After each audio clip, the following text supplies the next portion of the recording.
नमस्कार। पहले मेरे सारे वीडियो सोमवार को YouTube पर रिलीज़ होते थे। अभी जो मेरे वीडियो हैं वो प्रीमियर के तौर पर शनिवार को सुबह 6 बजे उपलब्ध होंगे। उसके बाद आप कभी भी देख सकते हैं। ये दिन मैंने परिवर्तन इसलिए किया क्योंकि शनिवार और रविवार अधिकांश लोगों की छुट्टी भी होती है जो सर्विस क्लास में है, तो आपके पास समय रहता है, आप आराम से आसन का अभ्यास कर सकते हैं। 2 दिन आप लगातार अभ्यास करेंगे, उसके बाद अगर रूटीन में लाना चाहें तो रूटीन में भी आ जाएगा। जब सोमवार को आता है तो उसके बाद हमारा वर्किंग जॉब होती है, तो हमारे पास कई बार सुबह समय नहीं मिल पाता और 2-4 दिन निकल गए तो फिर मन में आलस आना कई बार शुरू हो जाता है या ध्यान से उतर जाता है। लेकिन 2 दिन हमारे को लगातार अगर अभ्यास के मिल गए तो हम उस अभ्यास को आगे भी कंटिन्यू कर सकते हैं। इसलिए जो प्रीमियर है, जो वीडियो है, वो आपको आने वाले समय में इस वीडियो के साथ ही शनिवार सुबह 6 बजे उपलब्ध हुआ करेगा। आज अपने इस वीडियो में हम जिस आसन की चर्चा करेंगे उस आसन का नाम है उत्तान आसन। सामान्य बोलचाल में इस आसन को हस्तपाद आसन भी बोल देते हैं, तो आप उत्तान आसन कहें या हस्तपाद आसन कहें, एक ही बात है। हम 4-5 बातों पर चर्चा करेंगे। आसन का नाम मैंने आपको बता दिया। वर्णन में इस आसन को बताऊंगा कि कैसे किया जाता है, इस आसन के क्या लाभ हैं, क्या सावधानियां अपनानी चाहिए करते समय, किन लोगों को इस आसन को नहीं करना चाहिए और इस आसन की सही स्थिति क्या है और उस सही स्थिति को बनाने के लिए हम क्या क्या तरीके अपना सकते हैं। तो आसन का नाम मैंने बताया उत्तान आसन। अगर सामान्य शब्दों में कहूँ तो अपने दोनों पैरों को मिलाकर सीधे हम खड़े हैं, अपनी हथेलियों को ज़मीन पर लगाना और माथे को घुटने से नीचे लगाना, ये जो स्थिति बनती है ये उत्तान आसन कहलाता है। तो इस आसन को मैं करके दिखाऊं उससे पहले ये ज़रूरी है कि हम ये जान लें कि इस आसन के लाभ क्या हैं। ये आसन बच्चों के लिए बड़ा लाभदायक है। बच्चों की हाइट को बढ़ाने में, खड़े होने के मैं जितने भी आसन बताऊंगा वे सभी आसन ऐसे होंगे जो बच्चों की हाइट बढ़ाने के लिए बड़े उपयोगी हो सकते हैं। इसलिए यदि आप बच्चों को, आपके घर में अगर छोटे बच्चे हैं, उन्हें आप बचपन से ही इस आसन का अभ्यास करने की आदत डालें तो उनके लिए ये बहुत उपयोगी सिद्ध हो सकता है, क्योंकि इसमें हमारी फॉरवर्ड बेंडिंग होती है, हम आगे झुकते हैं, तो हमारी कमर के लिए, कमर के लचीलेपन को बनाने के लिए आसन बहुत उपयोगी है।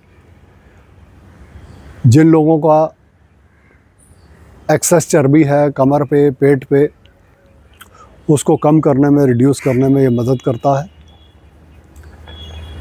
ये आसन हम आगे झुकते हैं तो हमारी रीढ़ की हड्डी पर खिंचाव पड़ता है, तो रीढ़ की हड्डी की लचक बनाए रखने के लिए ये आसन बहुत उपयोगी है। जब आप इस आसन को करेंगे तो आप पाएंगे कि हमारे घुटनों पर बड़ा इसका स्ट्रेस आता है। तो घुटनों के लिए, जांघों के लिए, पिंडलियों के लिए, पाँव के लिए ये आसन बहुत उपयोगी है, क्योंकि हम आगे झुकते हैं तो हमारे ब्लड का फ्लो जो है वो सिर की तरफ, सिर हमारा नीचे चला जाता है तो सिर की तरफ ज़्यादा होता है। तो उस दृष्टि से देखें तो हमारे ब्रेन के लिए, ब्रेन के अंदर जो नर्व्स हैं उनके लिए आसन बहुत उपयोगी है। तो मैंने पैरों से लेकर सिर तक पूरा वर्णन कर दिया। आप पाएंगे शरीर के हर हिस्से के लिए आसन उपयोगी है। लेकिन आसन को करते समय सावधानी क्या बरतनी है। आसन कमर के लिए बहुत अच्छा है, कमर को कम करने के लिए अच्छा है, लेकिन अगर आपको कमर का दर्द है तो आप इस आसन को अवॉइड कीजिए, या आधा पोस्चर कैसे बन सकता है मैं वो बताऊंगा, वो करना है। क्योंकि हम आगे झुकते हैं, हमारा ब्लड फ्लो हमारे मस्तिष्क में ज़्यादा होता है, तो जिनको हाई बीपी रहता है उनको इस आसन को सावधानी पूर्वक करना चाहिए। मैं हर वीडियो में कहता हूँ हाई बीपी वालों के लिए सावधानी पूर्वक करना चाहिए।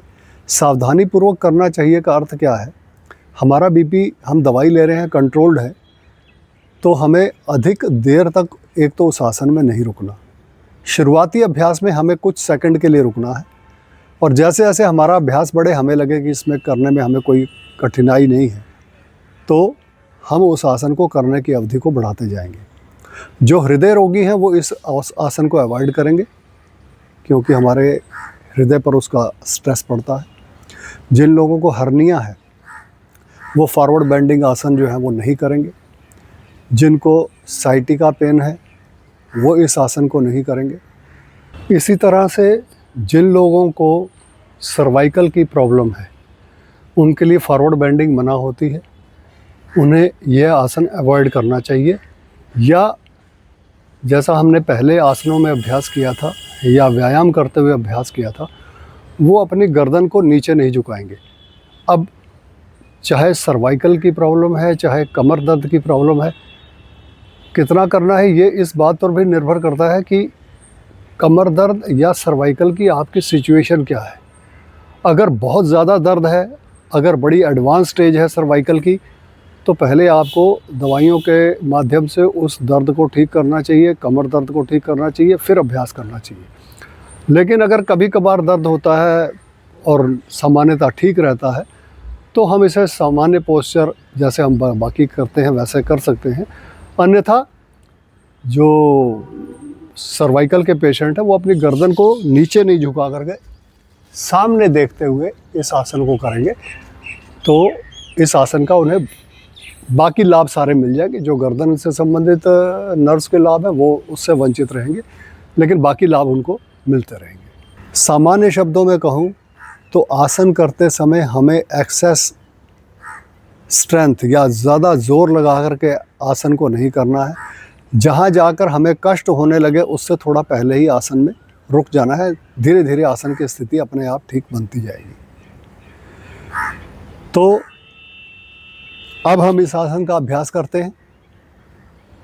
पैरों को मिला लेंगे, क्योंकि आगे झुकना है तो एक बार बैकवर्ड बेंडिंग हम ज़रूर करेंगे। तो कैसे करना है? श्वास भरते हुए हाथ ऊपर लेके जाना, पीछे झुकना, श्वास छोड़ते हुए आगे और अपने हाथ ज़मीन पर लगाना और माथे को घुटने से नीचे लगाने का प्रयास करना। 2, 3, 4, 5 सेकंड शुरू में रुकना, धीरे धीरे समय बढ़ाइए और फिर श्वास भरते हुए ऊपर और साइड से या सामने से हाथों को वापस लेके आना। ये आसन की स्थिति है। इसे मैं आपको साइड से करके दिखाऊंगा। हम सपोर्ट के लिए अपनी टांगों को पकड़ करके आगे झुक सकते हैं, लेकिन पहले ये कि आम तौर पर जब हम इस आसन को करते हैं तो हमारी स्थिति क्या बनती है, या किसी को जैसे मैंने वर्णन करके बताया तो क्या करेंगे, आगे झुक जाएंगे। अब इससे आगे नहीं झुका जाता, यही रुके रहेंगे और लगता है नहीं ये मेरे से नहीं हो सकता। असल में आसन की सही स्थिति बनाने के लिए ऐसा नहीं है कि पहली बार में ही सबके हाथ ज़मीन पर लग जाएंगे या उंगलियां टच हो जाएंगी।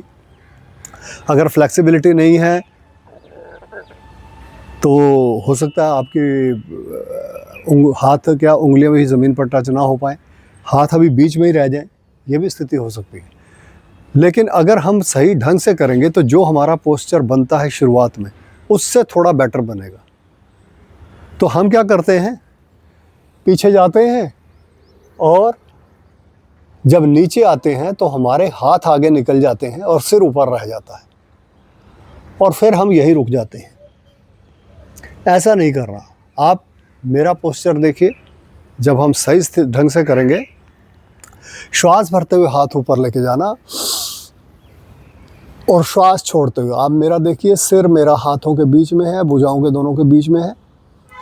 यहाँ तक आप 90 डिग्री पे देख पा रहे हैं, मेरा सिर दोनों हाथों के बीच में है। यहाँ से मैं नीचे झुका, अभी भी मेरा सिर दोनों भुजाओं के बीच में है। अगर मैं इसे साइड से करके दिखाऊं तो आपको और ज़्यादा अच्छी तरह से दिखाई देगा। श्वास भरते हुए हाथ ऊपर लेके गए, श्वास छोड़ते हुए आप देखिए मेरा सिर दोनों भुजाओं के बीच में है। कब तक रखना है? जब तक हमारा सिर, हमारे शरीर की लचक हमें अनुमति देती है अपने सिर को हाथों के बीच में रखने की। अब आप देखिए मेरी दोनों हथेलियां ज़मीन पर हैं और सिर मेरा भुजाओं के बीच में है। लेकिन यह भी पूर्ण स्थिति नहीं है क्योंकि मेरे पैर पीछे हैं, हाथ आगे हैं। तो धीरे धीरे मुझे अपने हाथों को पीछे लेके जाना है। अब आप देखिए, अब मैं यहाँ से अपने सिर को जब पीछे लेके जाऊंगा तो मेरा माथा घुटने से नीचे लगेगा। दूसरी गलती जो हम करते हुए शुरुआत में करते हैं कि जब हम आगे झुकते हैं तो जैसे मैं यहाँ से झुकूं तो मैं अपनी कमर से झुका। हमें कमर से नहीं झुकना। हमने झुकना कहाँ से है? हमारी जो टांग है, जो जांघ है, इसका ये जॉइंट हमारे हिप के साथ मिलता है। हमारी कमर यहाँ पर है। अगर हम यहाँ से घूमेंगे तो कभी भी हमारा माथा घुटने से नीचे नहीं लगेगा और हमारे हाथ भी ज़मीन पर नहीं लग पाएंगे। इसलिए हमें करना क्या है? कमर से नहीं मुड़ना। ये जो हमारी पुरु संधि कहलाती है, जो हमारी टांग का जोड़ हिप्स के साथ है, हमें वहाँ से झुकना है। तो यहाँ से जब हम अगर कमर से गोल घूमते हैं तो हमारा यहाँ पर 90 डिग्री का एंगल नहीं बनेगा। अगर मैं साइड से करके दिखाऊं, मैं कमर से मुड़ता हूँ तो मेरी स्थिति ये बनती है। लेकिन जब मैं इस जॉइंट से मुड़ता हूँ, पुरु संधि से मुड़ता हूँ, तो मेरी स्थिति क्या बनेगी? ये बनेगी। यहाँ पर आपको 90 डिग्री का एंगल दिखाई देगा और जब आप करेंगे तो आपको अनुभव होगा। और इस स्थिति में आते ही हमारे यहाँ पर हमें स्ट्रेस फील होना शुरू हो जाएगा। तो आसन में गलत स्थिति क्या बनती है? हम ये करते हैं। और सही स्थिति क्या बनती है? शरीर को पूरा ऊपर से खींच कर लाना है, रीढ़ की हड्डी को खींचते हुए, ताकि रीढ़ की हड्डी की लचक बने, उसके अंदर जो नर्व्स हैं उनको स्ट्रेंथ मिले, हमारी हैमस्ट्रिंग को स्ट्रेंथ मिले। हाथों को पीछे लेके जाना और माथे को घुटने से नीचे लेके जाना। अगर यहाँ तक आप पहुँच पाते हैं या नहीं भी पहुँच पाते, आवश्यकता हो, ज़रूरत लगे तो अपनी पिंडलियों को पकड़िए, टखनों को पकड़िए और यहाँ माथे को लगाइए। श्वास सामान्य रूप से चलने दीजिए और जब वापस आना है तो पहले शरीर को यहीं पर थोड़ा रिलैक्स कर दीजिए। उसके बाद ऊपर आइए और फिर साइड से हाथों को नीचे लेके आइए। एक बार सामने से और फिर एक बार साइड से पूर्ण स्थिति देखेंगे आसन की कैसे बनेगी। श्वास भरते हुए सामने से हाथ ऊपर लेके जाएंगे, पीछे झुकेंगे और श्वास छोड़ते हुए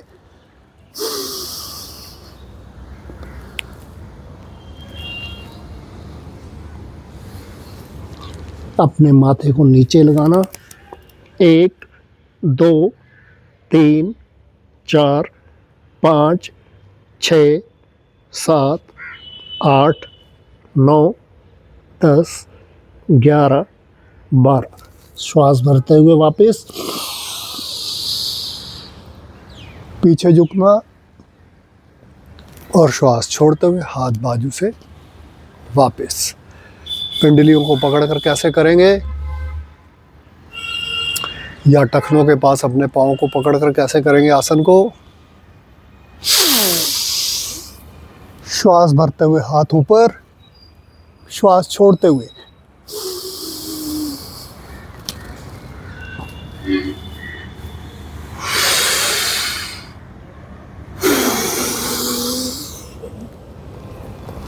एक, दो, तीन, चार, 5, 6, 7, 8, 9, 10, 11, 12, 13, 14, 15।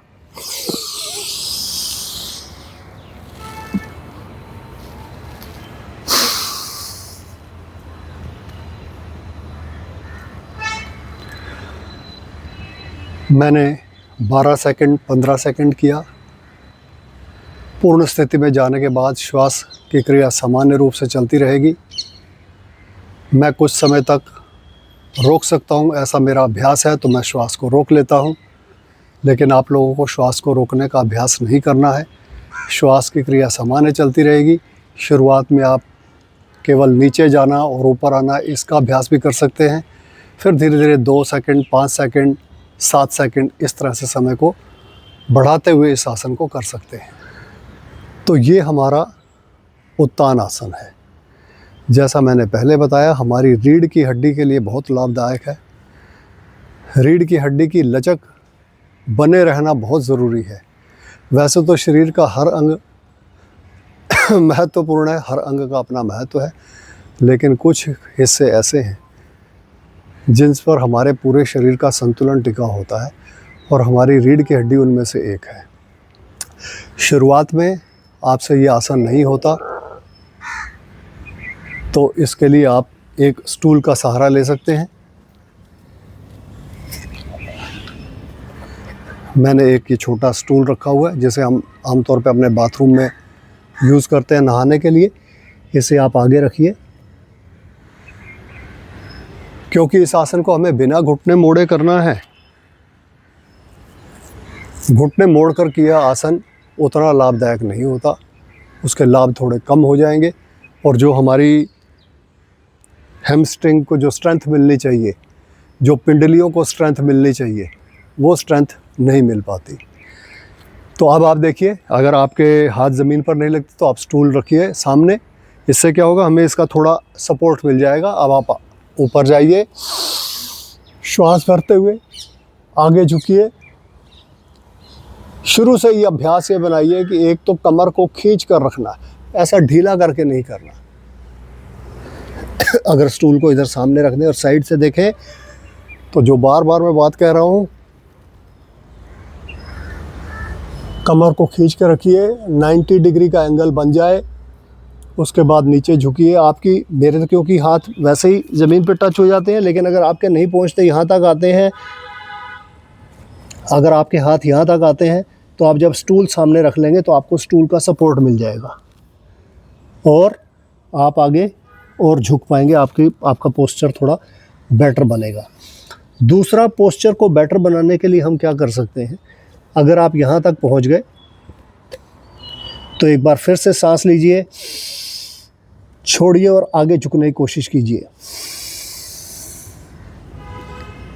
फिर से श्वास लीजिए, छोड़िए, आगे झुकने की कोशिश कीजिए। ऐसा नहीं है कि हम 10 बार, 12 बार, 15 बार श्वास लेंगे और छोड़ेंगे तो पहले ही दिन हमारे हाथ ज़मीन पे लग जाएंगे, ऐसा तो नहीं होगा। लेकिन आप जब प्रैक्टिकली इस आसन को करेंगे तो आप करते हुए देखिए, जब भी आप श्वास लेके और श्वास छोड़ेंगे तो जिस पोस्चर में, जिस स्थिति में आप थे, आप उससे चाहे आधा सेंटीमीटर या 1 सेंटीमीटर आगे झुक सकें, लेकिन आपकी स्थिति पहले से थोड़ी बेहतर होगी। 2-3 बार डीप ब्रीदिंग कीजिए और छोड़िए और आगे झुकने का प्रयास कीजिए। कैसे? मैं इतने वर्षों से आसन का अभ्यास करता हूँ, लेकिन मेरा भी पोस्चर हर बार श्वास छोड़ने पर बेटर बनता है। श्वास छोड़ते हुए मैं नीचे गया, यहाँ पहुँचा, यहाँ मैं एक बार फिर से श्वास लूँगा, श्वास छोड़ूंगा, हथेलियाँ टिकाऊंगा, फिर श्वास लूँगा, छोड़ूंगा और माथे को घुटने से नीचे लगाऊंगा।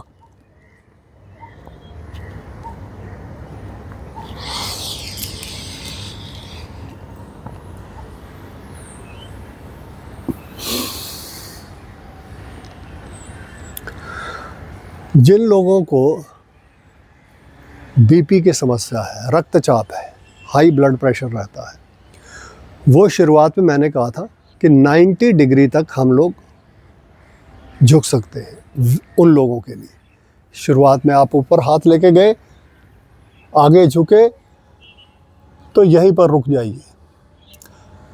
2-4 दिन, 10 दिन, 15 दिन इतना अभ्यास कीजिए। जब इतना अभ्यास हो जाए तो उसके बाद थोड़ा और आगे झुकने का प्रयास कीजिए। जब आप इतना हो गए और आपको लगता है कोई शारीरिक कष्ट नहीं हो रहा, तो और ज़्यादा झुकिए और धीरे धीरे अपनी स्थिति को आगे बढ़ाते जाइए। जिन लोगों को चक्कर आने की समस्या रहती है, वो लोग भी इसी ढंग से इस आसन को करें। जिन लोगों को चक्कर आने की समस्या रहती है, वो लोग विशेष रूप से, वैसे सामान्य रूप से सभी को, जैसे मैं खुले में छत पे कर रहा हूँ तो कोई समस्या नहीं है, लेकिन अगर हम कमरे के अंदर कर रहे हैं और कोई भी आसन करते हैं तो हमें अपने आसपास कोई मेज़, कोई स्टूल, कोई ऐसी चीज़ ना हो कि हम लड़खड़ा कर गिरें तो हमें उससे कोई चोट लगने की संभावना हो। आसपास का स्थान थोड़ा खाली होना चाहिए। आसन की पूर्ण स्थिति क्या है, वह हमारे ध्यान में रहनी चाहिए। हमारा लक्ष्य क्या है, कहाँ हमें पहुंचना है, वो हमें ध्यान रहना चाहिए।